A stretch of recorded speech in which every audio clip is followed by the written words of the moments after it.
नमस्कार दोस्तों, आरती सौरभ सहदेव चैनल पर आपका एक बार फिर से स्वागत है। तो आज हम फिर से लेकर आए हैं आपके लिए एक नई कहानी, सूर्यांशी का बलदेव राज से हुआ सामना। तो दोस्तों, इसके पहले एपिसोड में हमने कनकपुर की राजकुमारी उर्वशी के विवाह के बारे में बताया था और किस तरह से वो पितृधर्म को निभा रही थी। तो चलिए दोस्तों, आगे की कहानी शुरू करते हैं कि सूर्यांशी का बलदेव राज से कैसे हुआ सामना। तो सूर्यांशी बोली, तुम ठीक से बताओ राजकुमारी, आप जिससे प्यार करती हैं फिलहाल वो कहाँ मिलेगा? हम अभी उससे बात करेंगे। राजकुमारी उर्वशी बोली, अब कुछ नहीं हो सकता। कुछ ही देर में मंडप सजने वाला है और शादी हो जाएगी। फिर भी तुम जानना चाहती हो तो ठीक है, मैं जिससे प्यार करती हूँ वो मेरे राज्य कनकपुर से दूर मार्कंड वन में रहता है। सूर्यांशी बोली, मार्कंड वन? लेकिन वो तो राजकुमार है ना? फिर वन में क्या कर रहा है? राजकुमारी उर्वशी बोली, वो लंबी कहानी है कुंवरी। अभी और अधिक समय शेष नहीं है। अगर सखी तुम मेरे लिए कुछ करना चाहती हो तो शीघ्र ही मेरे राजकुमार बलदेव राज, जिससे मैं सच्चा प्रेम करती हूँ, उससे बात करो और हम दोनों को एक कर दो। नहीं तो आप विवाह होते हुए देख लीजिए, कुछ ना कीजिए। सूर्यांशी बोली, सखी आप भूल रही हैं, हम सूर्यवंशी क्षत्रिय हैं। एक बार जो प्रण लिया उसको पूरा जरूर करते हैं। आप चिंता मत कीजिए, आपकी सखी सब कुछ ठीक कर देगी। आप बस बलदेव राज तक पहुंचने का रास्ता बता दीजिए, बाकी सब कुछ मेरे पर छोड़ दीजिए। राजकुमारी उर्वशी सूर्यांशी को मार्कंड वन तक पहुंचने का रास्ता बता देती है। राजकुमारी सूर्यांशी चुपके से निकल पड़ती है मार्कंड वन की ओर। वहां पहुंचकर सूर्यांशी देखती है तो बलदेव राज वहां पर कुटिया बनाकर आराम से सो रहे थे। सूर्यांशी कुटिया के पास पहुंचकर आवाज लगाती है, राजकुमार बलदेव राज, क्या आप मेरी आवाज सुन पा रहे हैं? राजकुमार बलदेव राज की निद्रा एक मधुर आवाज सुनकर खुल गई। सुसज्जित और अति मनमोहक चंचल सी लड़की बलदेव राज की कुटिया के बाहर खड़ी थी। बलदेव राज बोला, आपका स्वागत है देवी, लेकिन हमने आपको पहचाना नहीं। क्या आप हमें पहले से ही जानती हैं? सूर्यांशी बोली, हाँ, हम आपको जानते हैं राजकुमार। हम सोनपुर के महाराजा विक्रम सिंह की पुत्री सूर्यांशी हैं और आपकी प्रेमिका उर्वशी की सहेली हैं। आपको शायद पता नहीं, लेकिन उर्वशी के पिता ने राजकुमारी उर्वशी का विवाह तय कर दिया है और आज वो किसी और की हो जाएगी। आप यहाँ वन में क्या कर रहे हैं? बलदेव राज बोले, राजकुमारी, हम कैसे बताएं ये व्यथा आपको? शायद मेरी प्रिय को पता नहीं कि मुझे सब कुछ पता है कि उसका विवाह होने वाला है आज। सूर्यांशी आश्चर्य से, पर आपको सब पता है? तो आप यहाँ जंगल में क्या कर रहे हैं?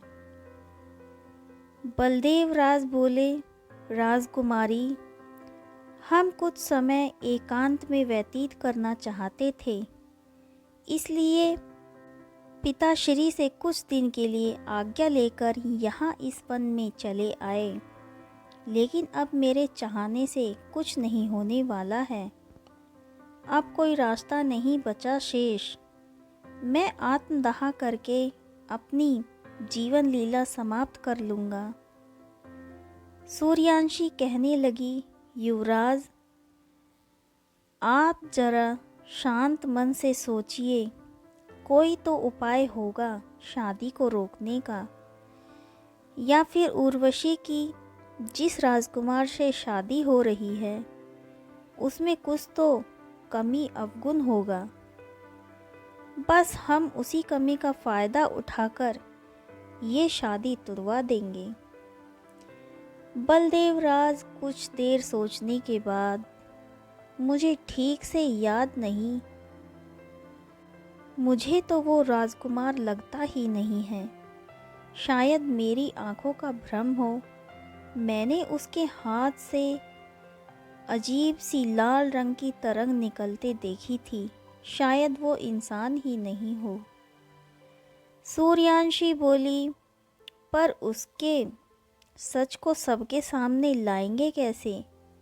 और अगर वो इंसान नहीं कोई राक्षस है तो वो उर्वशी से ही विवाह क्यों करना चाहता है? उसका उद्देश्य क्या है? इतने सारे सवाल मेरे मन में, लेकिन जवाब ढूंढने के लिए कोई न कोई योजना तो बनानी पड़ेगी युवराज। युवराज, तुम्हारी कोई योजना हो तो बताओ, उसका सच बाहर निकालने की। बलदेव राज बोला, नहीं है राजकुमारी, मुझे कुछ सूझ नहीं रहा। मेरी तो कुछ समझ नहीं आ रहा। मेरी प्रेमिका एक असुर से विवाह करने जा रही है और मैं यहाँ वन में बैठा बैठा सब कुछ देख रहा, कुछ न कर पा रहा। उर्वशी बोली, हार कभी नहीं माननी चाहिए युवराज। आप फिक्र मत कीजिए, मेरे पास एक योजना है। सबसे पहले तो मैं कैसे भी करके उसका ध्यान भटका के उसे जंगल की ओर ले आऊंगी, किसी न किसी बहाने से।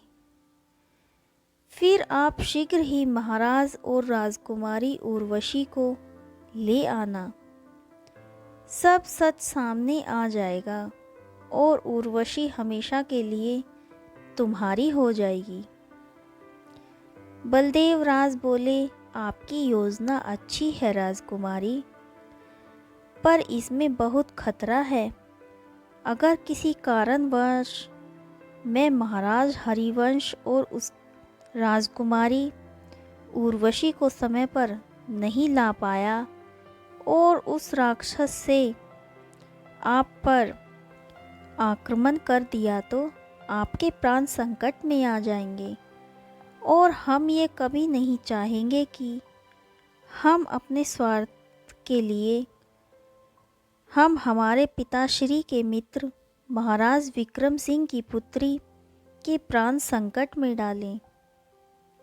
सूर्यांशी बोली, आप मेरी फिक्र मत कीजिए और हमने वादा किया है हमारी प्रिय सखी से कि हम उसके राजकुमार को उनसे जरूर मिलवाएंगे। बलदेव राज बोले, राजकुमारी वो तो सब ठीक है, लेकिन उस असुर को आज ही सबके सामने लाना होगा, वरना बहुत देर हो जाएगी। फिर उर्वशी कभी उस असुर के जाल से निकल नहीं पाएगी और अंधेरा भी होने वाला है। रात्रि के समय असुरों की काली शक्तियां अधिक प्रबल हो जाती हैं। सूर्यांशी बोली, युवराज, आप वो सब मेरे पर छोड़ दीजिए। बस आप महाराज और राजकुमारी उर्वशी को लेकर इसी वन में आ जाना, क्योंकि अगर उस असुर को राजमहल में ही सबके सामने बेनकाब किया तो हो सकता है वो प्रजा को क्षति पहुंचा दे। इसलिए उसके लिए सबसे उपयुक्त जगह यही वन होगा। बलदेव राज, ठीक है राजकुमारी, अगर आपने प्रण ले लिया है कि मुझे और मेरी प्रिय को मिलाने का तो ठीक है।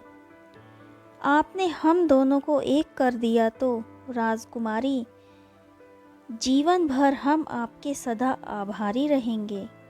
और जब कभी आपको हमारी विशाल सेना की ज़रूरत पड़ेगी तो हम उसी क्षण आपकी सहायता करेंगे। ये दक्षपुर के युवराज बलदेव राज का वादा है आपसे। आप अभी अपनी सखी का प्रण पूरा कीजिए। वक्त आने पर हम अपना प्रण पूरा करेंगे। सूर्यांशी प्रसन्न होकर मुस्कुराते हुए, ठीक है युवराज, लेकिन अब हमें चलना होगा। अंधेरा ज़्यादा हो गया है। उस राक्षस की शक्तियाँ और बढ़ेंगी इससे पहले कि मुझे उसे रोकना होगा। सूर्यांशी मार्कंड वन से सीधा राजकुमारी उर्वशी के महल की ओर निकल पड़ती है। राजकुमारी सूर्यांशी वापस चुपके से महल लौट जाती है। सभी लोग शादी की तैयारियों में जुटे थे तो किसी का ध्यान नहीं गया सूर्यांशी की तरफ कि वो कहाँ से आ रही है, कहाँ गई थी। सूर्यांशी जल्दी से उर्वशी के रूम में पहुंच जाती है। सखी, हमें ये बताओ, आपकी जिससे शादी होने जा रही है उस राजकुमार का क्या नाम है? उर्वशी बोली, व्योम सिंह नाम है। लेकिन आप मेरे से ये नाम क्यों पूछ रही हैं? सूर्यांशी बोली, कुछ नहीं सखी, बस उनसे हमें मिलना था, तो आप बता सकती हो वे हमें कहाँ मिल सकते हैं? उर्वशी कहने लगी, राजकुमार व्योम तो शायद पार्क में मिल जाएंगे आपको। सूर्यांशी व्योम का पता जानकर राजमहल के बाहर बने पार्क में चली जाती है, जहां राजकुमार व्योम बैठे थे। अनादिकाल से असुरों की तो आदत ही रही है, किसी सुंदर और रूपवान स्त्री देखते ही मोहित हो जाते हैं। फिर सूर्यांशी की सुंदरता भले क्यों न व्योम को भाए। सूर्यांशी पास जाकर बोली, राजकुमार व्योम, आप यहाँ क्या कर रहे हो? व्योम ने जैसे ही पीछे मुड़कर देखा तो उसकी नज़र तो राजकुमारी सूर्यांशी से हटी ही नहीं। आँखों में सुनहरा काजल, मोती जैसी आँखें, गुलाब की पंखुड़ियों से मुलायम गुलाबी होठ, चेहरे पर चंद्रमा की जैसी मनमोहक चमक, तन पर शाही राजपूती वेश, रेशम जैसे मुलायम लंबे बाल, देखकर तो व्योम होश ही खो बैठा था। सूर्यांशी बोली, कहाँ खो गए राजकुमार? हम आपसे बातें कर रहे हैं, सुनाई दे रहा है आपको?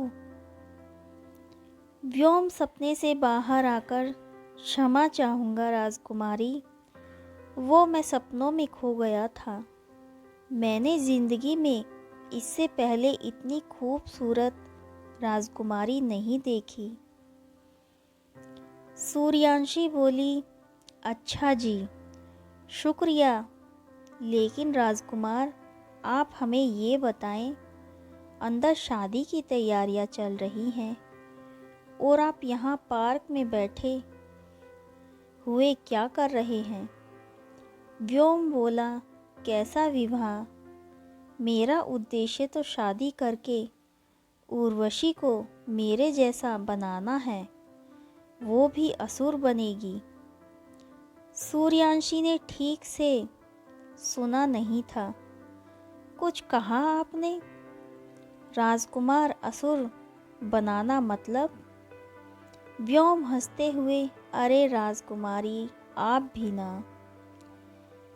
क्या क्या सुन लेती हो? हम तो कह रहे थे हम शादी से हमारी राजकुमारी को रानी बना के रखेंगे और उसकी सुरक्षा में कोई कमी न आने देंगे। कोई असुर भी उसकी तरफ आँख उठाकर नहीं देख सकेगा।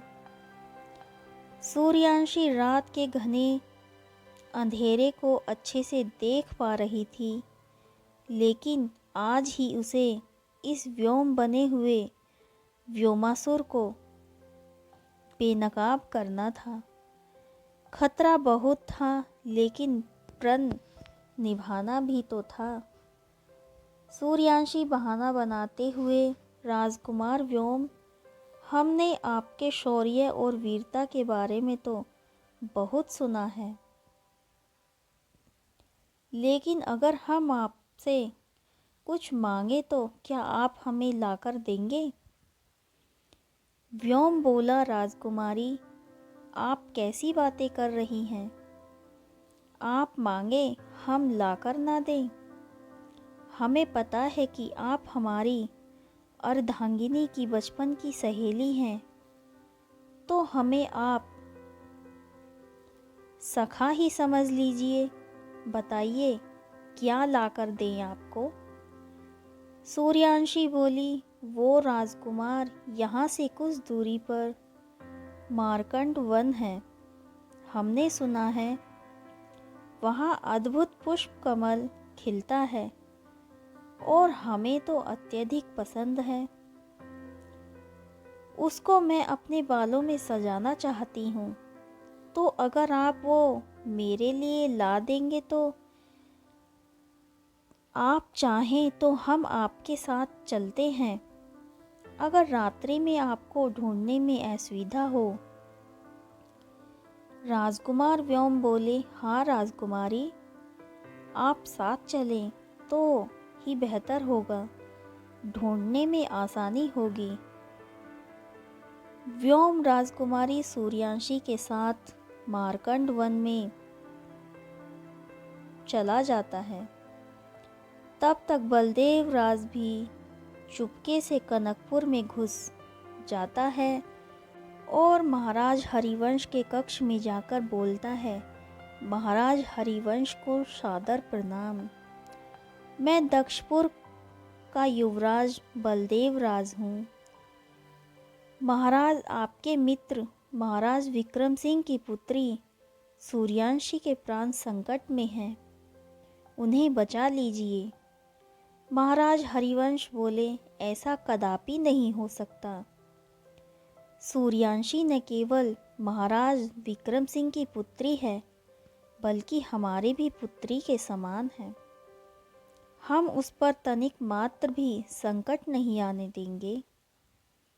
युवराज, आप ये बताएं, सूर्यांशी इस समय कहाँ है और कैसे वो संकट में पड़ी?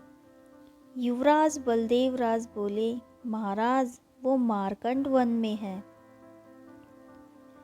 पता नहीं वो कैसे पहुंची, लेकिन उनकी आवाज़ आ रही थी, बचाओ। हम स्पष्ट रूप से सुन न पाए आवाज़ को। महाराज हरिवंश बोले, ठीक है युवराज, आप हमारे साथ चलो। बताना हमें फिर किस दिशा से आवाज़ आ रही थी। महाराज सैनिक को आदेश देते हुए, हमारे लिए रथ की व्यवस्था की जाए। युवराज बलदेव राज महाराज हरिवंश को लेकर मार्कंड वन की ओर चला जाता है। राजकुमारी उर्वशी अपने कक्ष की खिड़की से महाराज हरिवंश और युवराज बलदेव राज को जाते हुए देख लेती है। उर्वशी को कुछ अशुभ होने का अंदेशा हो जाता है। उर्वशी भी चुपके से उनके पीछे मार्कंड वन में चली जाती हैं। व्योमासुर मार्कंड वन में पहुंचकर वो पुष्प कमल ढूंढने लग जाता है। सूर्यांशी बार बार उल्लू बनाकर उसका ध्यान भटकाने की कोशिश करती है। व्योम बोला, राजकुमारी, यहाँ तो कोई पुष्प नहीं है, आप हमें पागल तो नहीं बना रही? सच सच बताइए, आपका उद्देश्य क्या है हमें यहाँ लाने का? सूर्यांशी बोली, हमारा उद्देश्य बस इतना सा है, तुम अपनी असलियत सबके सामने बता दो और ये विवाह तोड़ दो। व्योम बोला, राजकुमारी, आप ये क्या बोल रही हैं? हमारी असलियत? हम क्या असुर हैं या कोई बहरूपिये? हम तो राजकुमार व्योम हैं और विवाह कैसे तोड़ सकते हैं? हम राजकुमारी उर्वशी से अत्यधिक स्नेह करते हैं। जब तक महाराज हरिवंश और बलदेव राज मार्कंड वन में आ जाते हैं, उर्वशी भी उनका पीछा करते हुए आ जाती है। पिताश्री की आंखों से बचने के लिए वो छुप जाती है। बलदेव राज बोले, महाराज देखिए, वो सूर्यांशी और राजकुमार व्योम क्या बातें कर रहे हैं। महाराज हरिवंश बोले, ये राजकुमार व्योम हमारी उर्वशी के साथ शादी कर रहा है और हमारे मित्र की बेटी से बातें। आज इसको जेल में डालकर ही रहेंगे।